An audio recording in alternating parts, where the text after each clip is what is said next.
I think the honesty and the transparency and the discussions we've had, with Near over the years, it is a true partnership where if there's an issue or something needs to be done, it's an honest conversation.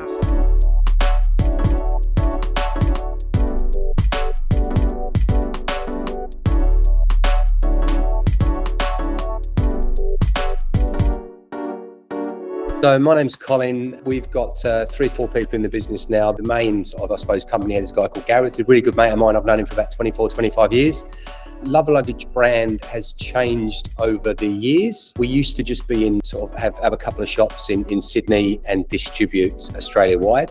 COVID changed that when nobody could purchase luggage or couldn't go out the door. I wasn't involved in that business back in that day, but the business changed about 3-4 years ago. We're now Love Luggage Group, and obviously a few years ago was introduced to your lovely selves at Locad, and it's a great partnership. So how would you say Love Luggage as a brand has actually matured and catered into the new oncoming trends in this industry? Well, it's interesting. I mean, pre me coming on board, and it's nothing to do with me, this is all about Gaz, it just used to be a lock company, sort of TSA locks, but that sort of transpired into retail stores and different brands. And where we've become more niche in the online shopping, we've had to sort of go further afield. So traveling to Germany, potentially over in Vegas maybe next year, to really look at what else is out there. I think people are really starting to look at how they brand themselves when they do get on and off in the airport onto flights. So yeah, big growth industry. Everyone loves traveling. And of course, COVID stopped that for a while. I think it sort of hit the people's hearts where people want to travel, people want to go and see other things, rather than just their hometown or the home country. Who exactly are your customers that you're catering to? And it's something we're probably learning along the way. You've got to bring new products in, hence the reason we do go overseas and look at different products. What works in a different country doesn't necessarily work in this country.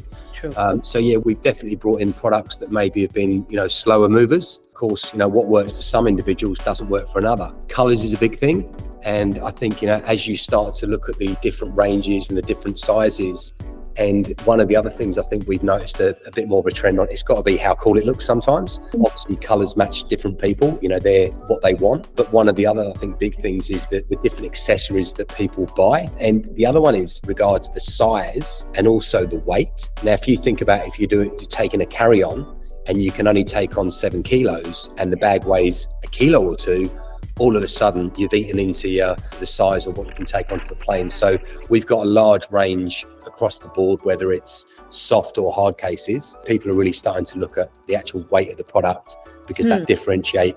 And again, when you are traveling overseas, 2 kilos could be a number of pair of shoes, a bit more clothing, or wherever you might be traveling. So yeah, really different things there. What would you say were your first few logistical challenges when you moved to an online front? We had to sort of pivot pretty quickly. Whilst we were still farming out online, it wasn't as maybe dramatic or as big as it used to be. So yeah, big challenge for us really as we grew into an online retailer. We did our own sort of factory warehouse. And of course, when you've got, a couple of business owners sort of trying to get up there and trying to distribute the product, you've got to make the choice of either let's keep doing what we're doing and eating into our own time, or do we start to look at partners, i.e. yourselves in Locad, that can do what you do and you do it well? Yes, we can go and get a big warehouse for ourselves, at probably the same cost, but we wouldn't be able to do it, with the same ability and the same speed. So yeah, definite challenges to begin with. There was obviously a nervousness because when you've done something that you've always done, you think you're doing it well, but when you actually start to look underneath the covers and peel back the onion, you realise that you might need to outsource something like this. So definite challenge to begin with, but it's not so much anymore. Now you're partnered with Locad. What were your expectations and how was Locad able to kind of match or align into that with you?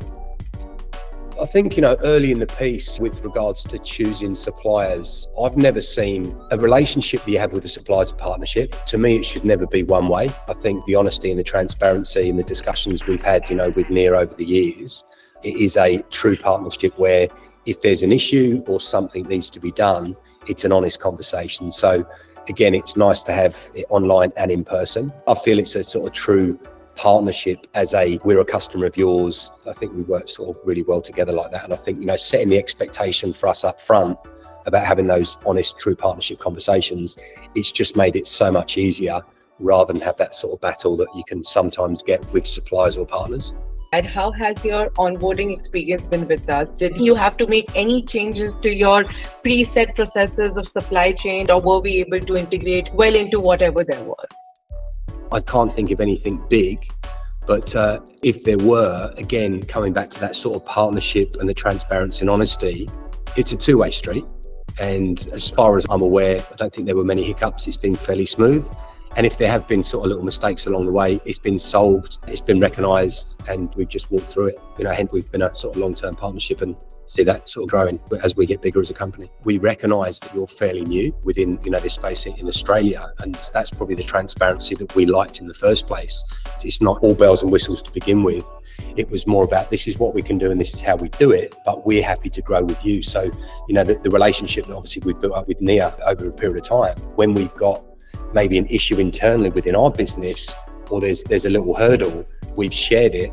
And I think it's been put on sort of a wish list of, things that we'd like to have, not necessarily need to have, but, some of those things have actually happened, which again, I think, having that true relationship and true partnership is a two-way street. What has been some, couple of net positives you've noticed as a business since your partnership with Locad? I think shipping times is one, definitely improved from what we used to do back in the day when we did it ourselves. There's certain times where we've had returns that, you obviously recognise. And I think more recently, again, it was Nia that came to us and said, let's look at what you're spending and how you're spending it. So that wasn't left, that was you guys approaching us saying, look, we can probably save you a few dollars. And that wasn't a conversation that I was approaching Locad to say we need to reduce our costs. That was an honest conversation from your side. There's some definite net wins there. And again, in any business, yes, we do it because we love it, but there's got to be a sort of profitable sort of stake as well. Something more recently we've recognised internally as a business, as we grow, we've got to look outside the box in terms of where we go and source our product from. And, sometimes we might have made not a mistake because we've got so many different brands. Some are going to work and some aren't. And more recently, we've realised that there's more stock on the shelves, what we call non or slow moving stock, which is obviously that's money. So yes, more recently, there's a spreadsheet that's just been shared. So we'll start to put some of those practicalities and systems and processes to recognise slower moving stock sooner. So we can sort of make some quicker decisions. And again, ultimately, that's something that you guys have done for us, which is ultimately going to change the prices for our customers so they get stock quicker, and, we can potentially get rid of stock even quicker off our shelves. So it's profitable for everybody. Everybody wins. So I wanted to understand, how do you exactly manage the fluctuating demands for this particular industry, and how Locad kind of furthers into that decision of inventory? We're still learning, and we'll continue to learn. Interestingly, you asked the question now because we've realised we've got quite a high stock level, but this is probably, again, going from back on a COVID experience where we needed to have stock in the country. If you haven't got it in the country, you can't sell the product. So at the moment, we've probably got a high level of stock, and it's probably as high as what we'd normally have in terms of a Christmas, stroke holiday period. It's very difficult over the last 4 years to have history and trends, because I think history and trends have been thrown out the window. It's something we're putting into place now to be able to sort of give us a lot more data and strategic planning as to what we should have on the shelves and what we shouldn't. That's why the data that we've got from you guys, and we've asked for that data, we're trying to put some sort of real trends and patterns in place. I think, the last 4 years, everybody wants to travel again, but it doesn't necessarily always fall in line, with Father's Day or holiday periods, So it's an interesting one in terms of what we hold on the shelves, at what point and when. In this industry, again, because we do a lot of our work overseas and bring stock in, we've got to stock the shelves up. Sort of overstock, because we can't have it understock, because otherwise we can't sell, because it's not always held in this country. It's an interesting time, but at the same time, it's good to have that day, which we've got, and we're just trying to put some trends into place behind the scenes with the finance team. So could you just a little further elaborate on your experience with using the dashboard? What's the one use case you use it for most often? I think it's brilliant. I do. I think, from our internal side, we probably haven't maximised and utilised all the system can do. And it's only been more recently where we've sort of learned, where we've overstocked, that we could have been sort of utilising a bit more of the system. So, the tools and the dashboards are brilliant. It's probably just more so from our user side, this end, not your side. to get to know it and better understand it, because the data's there.